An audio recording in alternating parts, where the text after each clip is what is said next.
कुमार स्वामी नायक गोंगो लुगु लटोका Radio Fiji 2 में पुराना गाना लगे हमें बहुत अच्छा लगे. Radio Fiji 2. In the news tonight, WEF apologizes for constant water cuts. Health Ministry prepares COVID-19 vaccines. And businesses keen to help economic recovery. From the studios of FBC Suva, Edwin Nunn. Pulavanaka, Fiji. The Water Authority of Fiji has today apologized to thousands of Fijians affected by constant disruptions. Chief Executive Barry Amundsen says the authority is trying its best to deliver water and a team is working on improving supply systems. Kelly Vadala reports. The WEF head has again asked Fijians for patience during what they describe as a difficult period. Most of the time we provide notice when we know there's a coming disruption. But unfortunately disruptions occur without our knowledge. And we're not aware of it until a customer calls up and says we've got low pressure and no water. We go out and investigate. The CEO adds they are also working on the response time for when there is disruption. There may be cases that we've described about when we do a valve operations, which is the purpose of today, to explain to you that sometimes when we do these things, people will experience lower water and no water at all. But we don't know that till someone comes and complains to us. So we try to be as proactive as we possibly can. And I apologise to people that they're thinking that we're not communicating with them, but we certainly are once we know of a disruption. Residents along the Suvanisinu corridor says all they want is to have proper water supply when they turn on their taps. Disruptions arise mainly at night or sometime in the afternoon when we come back from work and want to have shower, there is no water. But the neighbors, they help us. The neighbors, they help us. All you have, go and fill a bucket of water, then bring it. Like tell everyone to fill their water bottle and keep it on their sides. The Water Authority of Fiji says it has plans in place to mitigate the water supply issues currently affecting Fijians in certain areas of the Greater Suva area. Kelly Vadala, FBC News. Year 13 students will have an extra week to prepare for the new school term. The Education Ministry has announced that Year 13 will begin classes from February 8th. This as the provisional examination results will be released by January 31st, and the extra week will give students time to prepare themselves for the 2021 academic year. Permanent Secretary for Education Angela Jokhan says students opting for a recount or remark of exam results can do this during the 30-day provisional period. The ministry once again has urged students to make prior arrangements for their e-transport cards before Tuesday to avoid any travel inconvenience. The procurement and rollout of the COVID-19 vaccine will have a positive impact on the business community. The Fiji Commerce and Employers Federation believes businesses will not be able to fully recover until a vaccine is available and borders open. Kritika Kumar reports. A successful vaccination program will improve Fiji's chances of securing a travel bubble and reopening borders. There's a better chance of that happening, and so if that happens, that means our businesses in Fiji will begin to pick up again and be able to create more employment and create more business. Then we'll see it happen. Batiweti is mindful that a national vaccination program requires an unprecedented government effort and has offered the assistance of the private sector as and when necessary. And I think everyone should support government's effort in getting the vaccines in, be vaccinated. The Health Ministry has trained staff who will be carrying out the groundwork and will soon begin registering people to ensure right ones get vaccinated. If that person decides, after we've done the vaccination program, decides I want to go overseas, then we can actually say we have the right person that come. Dr. Wangai Nambete says the COVID-19 vaccination will come in batches.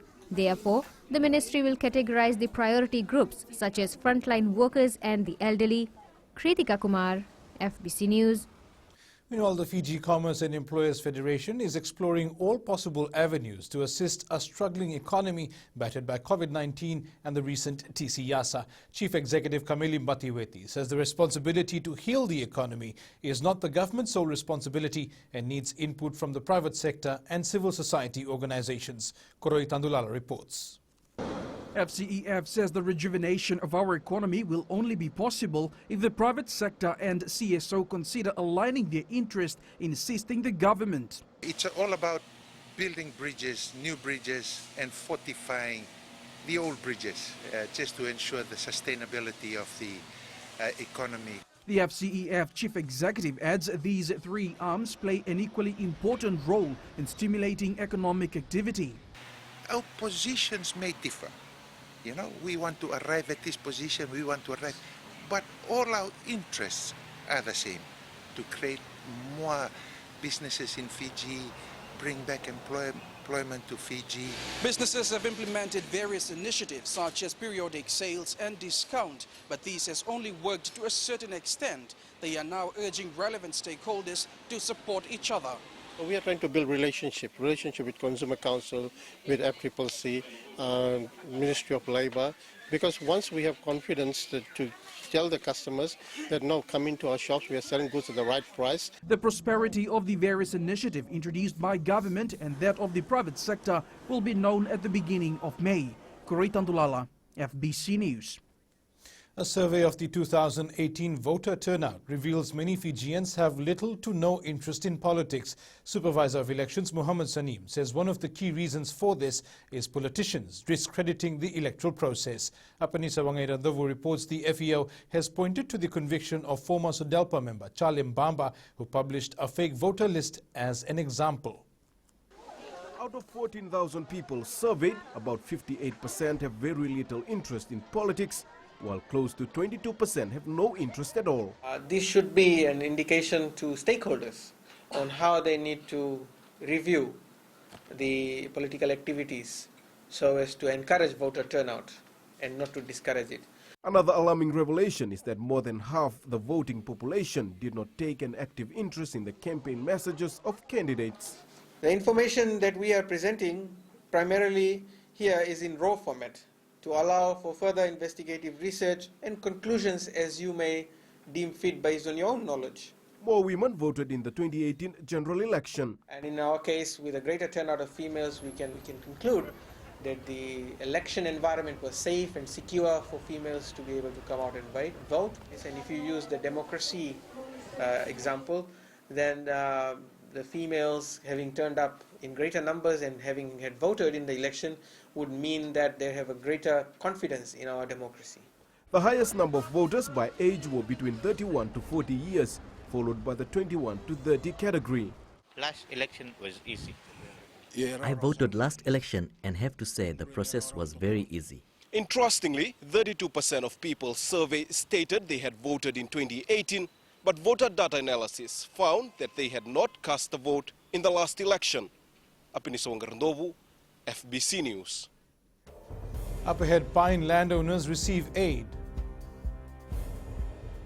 And eye diseases a worry for squatter settlements.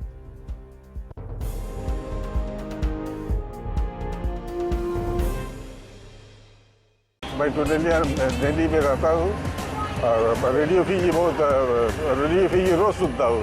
Radio Fiji 2 देश की धड़कन.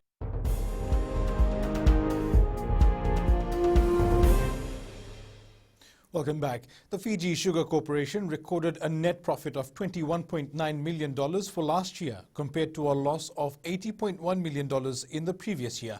According to the 2020 annual report, the FSC's earnings before interest, tax, depreciation and amortization were $60.7 million compared to negative $49.1 million in 2019. Details with Felipe Naikaso. 2020 was one of the most challenging years due to COVID-19, with the FSC implementing containment measures to keep the business rolling. So I think we've done the hard work. You know, a lot of us have all taken the pain through pay cuts and people having to go on leave, unpaid, unfortunately.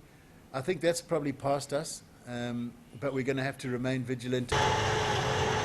The corporation's share of proceeds was $41.9 million compared to $38.8 million in the previous year.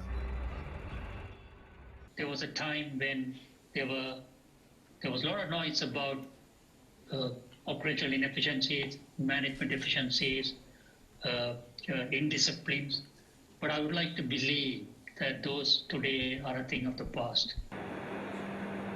1.81 million tons of sugarcane was crushed from 37,643 hectares compared to 1.70 million tons from 37,105 hectares in 2019. We earn good premiums for the quality of sugar that we produce. And one thing is Fiji's got a very good name and reputation for its sugar. While the pandemic was an issue for FSC, it was also affected by Tropical Cyclone Sarai, which saw a decline in crop harvest. Philippe Naikaso, FBC News. $120,000 worth of building materials have been handed over to pine landowners of Votua village in Bua, whose homes were either damaged or destroyed by TC Yasa. This is part of the Fiji Pine Group assistance to pine landowners in Bua and Maduata. Eleanor Turangaivu has more. The Fiji Pine Group yesterday delivered the first batch of building materials for 6 Matangalis at Voto village in Lekutumbua, valued at $120,000. The purchase of the materials have been made possible through the lease security bonus payment system. We are pleased with the program because today we are receiving the reward. We are also thankful for the advice we've received in the past.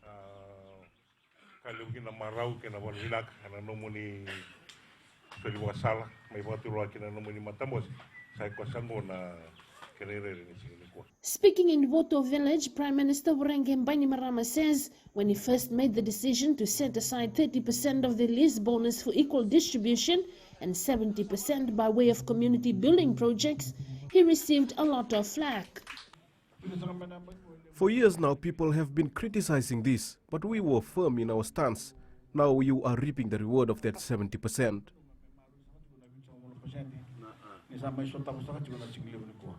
The Fiji Pine Group has allocated $1.5 million towards housing rehabilitation for pine land owners whose homes were destroyed by Tropical Cyclone Yasa.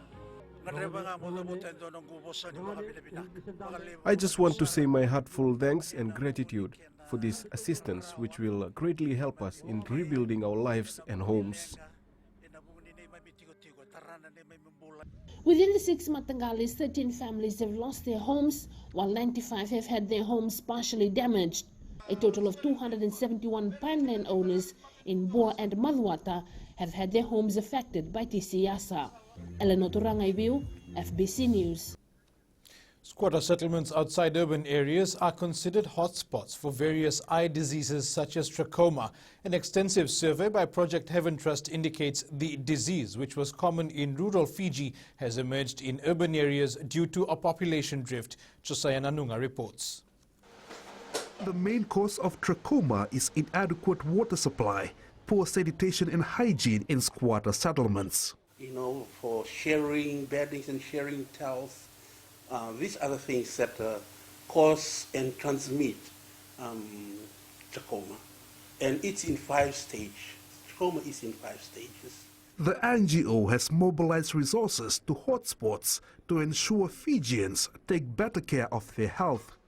Those people, tend to have more on those diseases. The basic sanitation, water, toilets, open defecation there, not the proper toilet. Dr. Rawalai believes teachers play a critical role in the health and well-being of a student. The teachers commented, the head teacher, because when we went there, one of the preventative steps that we do is to train the teachers in the early identification of trachoma and other diseases. The Trust is collaborating with stakeholders to create awareness around eye diseases among women and children. Simple steps like living in a clean and safe environment would reduce the risk of contracting trachoma. Josiah Nanunga, FBC News. Overseas, Democratic lawmakers in the United States are now looking ahead to a Senate trial of outgoing President Donald Trump, who was impeached for the 2nd time yesterday. And time now for Friday Night Business with Whitney. Thanks, Edwin. Coming up in business tonight, extended shopping hours. And Galore School rehab on track. Stay with us.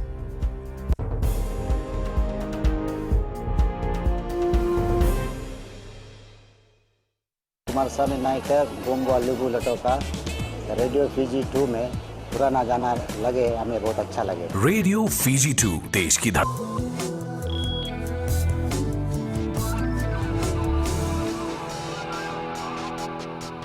Retailers in Suva have extended shopping hours to cater for back-to-school shoppers. Shops will open until 6 p.m. tomorrow and 2 p.m. on Sunday. Ritika Pratap reports. The city has been buzzing this week, prompting retailers to extend their shopping hours. Extension, we're seeing that there's a lot of last-minute people wanting things and they want to do shopping in a little bit more relaxed manner. And people are working as well, we understand. So we have made Sunday for them to come and do the last-minute shopping and make sure the children have everything when they go to school on Tuesday.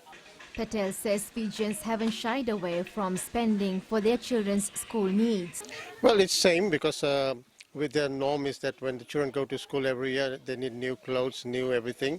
So we're seeing the steady people coming in and buying what they need. The Fiji police has also increased presence to ensure people can shop in a safe environment.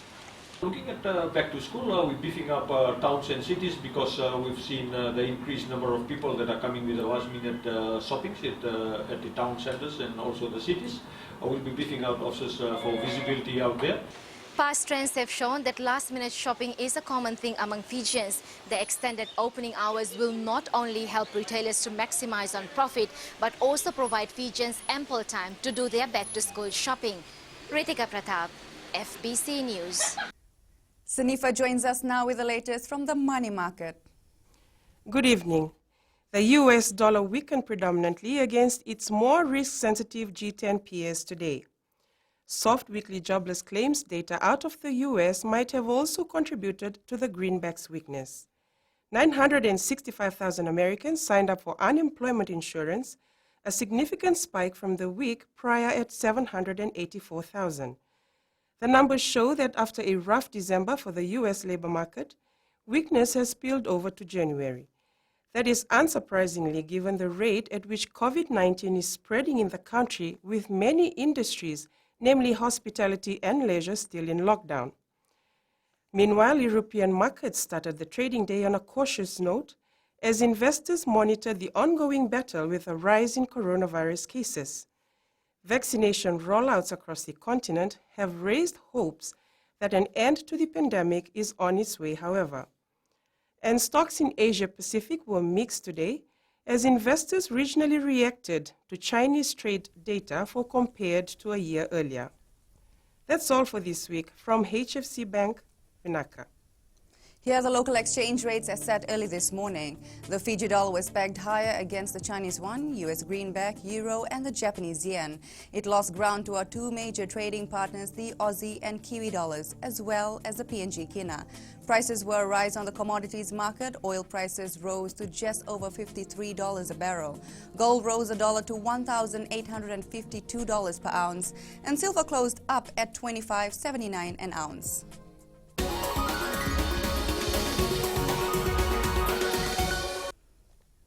Education Minister Rosie Akbar visited Galop Primary School in the province of Bua, which was badly affected by tropical cyclone Yasa. The minister has been briefed by the officer in charge of reconstruction from the Australian Defence Force. Akbar witnessed firsthand the work done by the ADF and RFMF engineers in a short period of time at the school. She thanked the personnel for ensuring the school building is ready for the new school year.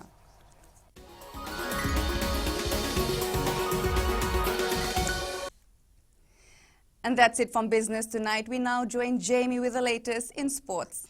Thank you, Whitney, and good evening. Ahead in sports, and the club out to create history. This and more coming up.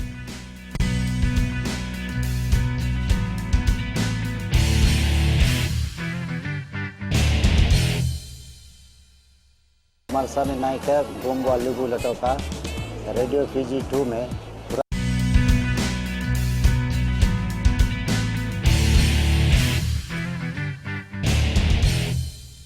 Olympian Masive Sindakuanga has put his hand up to represent Fiji at the 2021 Tokyo Olympic Games. After Fiji's gold medal win in the Rio 2016 Games, Ndakuanga switched codes to play for the Canberra Raiders in the NRL and is now back playing union with French top 14 club Toulon. Eastern Saints are gearing up for the Pool of Death in the Super 7 Series next weekend, and the invitational side that's set to face powerhouses Tambandamu and Police White isn't backing down from the challenge. Venina Rakautonga caught up with the team at training today. Most of these young players will be competing in a major sevens tournament for the first time, relishing the experience. Hopefully with our skill set and the knowledge around the field of sevens that we can give them a good run. Discipline and strength of character will determine who stands out and deserves a spot in next weekend's competition. You need to get fit to play. It's just injury prevention, condition the body, especially for these young players, so they can play to the best of their ability. Key player Mosese Nasilasila says it won't be easy. We are going to have to prepare really well because we know it's not going to be easy. 16 good teams and we have to prepare accordingly. The first leg of the Super Series kicks off at 9 a.m. next Friday at Lawanga Park in Singatoka. Venina Rakautonga, FBC Sports. Nandi Football Club champion Nalovo wants to do something special at the National Club Championship this year. The side will face favourites Kasavu of Rewa in the semi-final tomorrow at Lawanga Park in Singatoka. Aquila Dama has the details. Putting together the final touches before they try to create history for Nalovo. Well, it's the first time Nalovo is going to semi-final for the first time this season. And everything is going well according to plan. The plan, according to its coach, is to keep things as simple as possible. The semi-final, it's the acid test for the boys, given the strength that Kasavu brings in with their team. And the message to the boys is just be yourself, just continue doing what we have been doing from day one of the season. Nalovo will need all the energy tomorrow, playing a star-studded Kasavu outfit. Well, Kasavu is based all Rewa players and all international players playing for Fiji team. But we are here to target, and our target is to win the NCC. The Nandi Heat will help Nalovo at Lawanga Park tomorrow. And who knows, they may quench their thirst with the NCC win this weekend. Aquila Dama, FBC Sports. Seeing the sport he's passionate about slowly withering away is unbearable for Fijian judo Olympian Simeone Kuruvoli. Kuruvoli was one of the first Fijians to represent Fiji in judo at the Olympics, competing in the 1984 Los Angeles and 1988 Seoul Games. Now retired and a few months away from turning 70, Kuruvoli is doing everything he can to keep judo alive in Fiji. The two-time Olympian is starting from the basics in the belief that it will go a long way. We're trying to have a big base for our judo community. Yes, and that's why we are going as low as to primary school students and secondary school students and adults. Also, we are training our judokas for future international tournaments. The 1984 Olympian, in an effort to revive the sport, hopes to pass his knowledge and skills to the younger generation. I started as 19 years old, won a bronze medal at Tahiti South. It was called South Pacific Games. I won a bronze, and I'm still trying to teach what I've learned through the years in a couple of months or so to them. These students may have joined judo for different reasons, but they share similar goals. Do judo just like to protect myself from danger. I have learned to defend myself, how to attack my enemies, and protect from any harm. 20 children took part in the 2-week clinic, with the youngest being a Year 3 student. Tali Materkula, FBC Sports. 40 young boxers graduated from Boxing Fiji's first ever kids program, where they learned key aspects and basic skills. Boxing Fiji Development Manager Kasan Yang says the program has achieved its goal in terms of introducing boxing at an early age. Young adds he was impressed with the turnout, especially with increased female participation. We're able to at least get a equitable number of female participants. So as you probably would have witnessed, we got a lot of young girls that's, experienced the sport. Young adds the Federation is looking to organize more kids programs during school holidays. There are more events planned for the year after a successful 2020 Fiji National Chess Championship. The event attracted 26 players who played 9 rounds over 5 days, with some games lasting more than 3 hours. Fiji Chess Federation President Hilda Vukikomoala says they may take some tournaments to other parts of the country this year. For Fiji Chess Federation, we have an upcoming tournament in the West, and we look forward to hosting many tournaments Fiji-wide. Hopefully this year we'll host one in the North.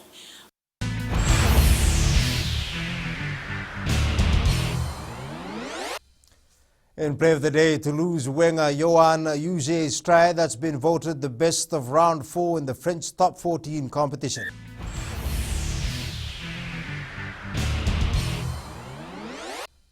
That's it from Sports Tonight.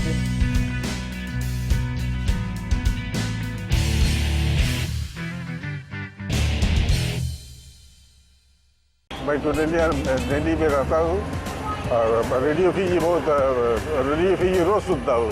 Radio Fiji 2 देश की धड़कन.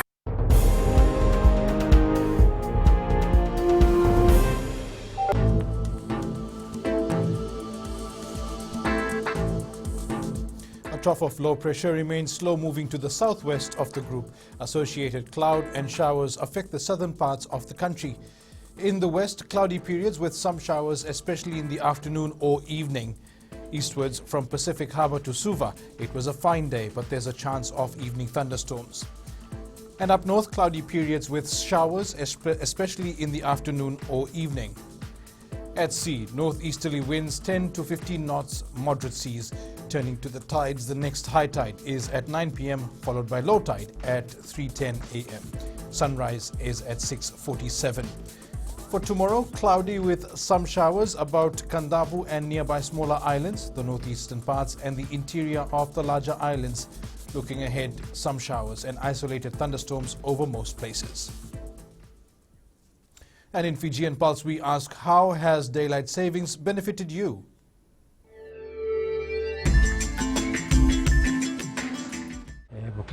It helps me to manage my time wisely. I have benefited from daylight savings by getting more time to organize my activity on daily basis. It has helped me to manage my time well. It's benefited me because I get home while it's still broad daylight, get to go for my exercise and stuff, so it's really nice.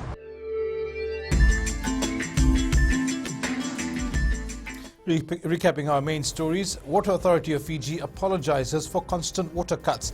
Health Ministry prepares for COVID-19 vaccines, and businesses keen to help economic recovery. For these stories and others, you can tune in daily to our sister radio station, Gold FM.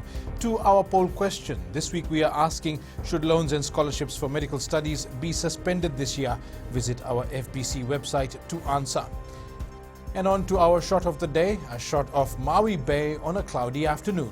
You can send us newsworthy pictures and videos on email fbcnews@fbc.com.fj or share it with us via our various social media accounts including Facebook, Twitter and Instagram. That's your news for this evening. I'll see you again next week. Until then, stay safe. Modemanda.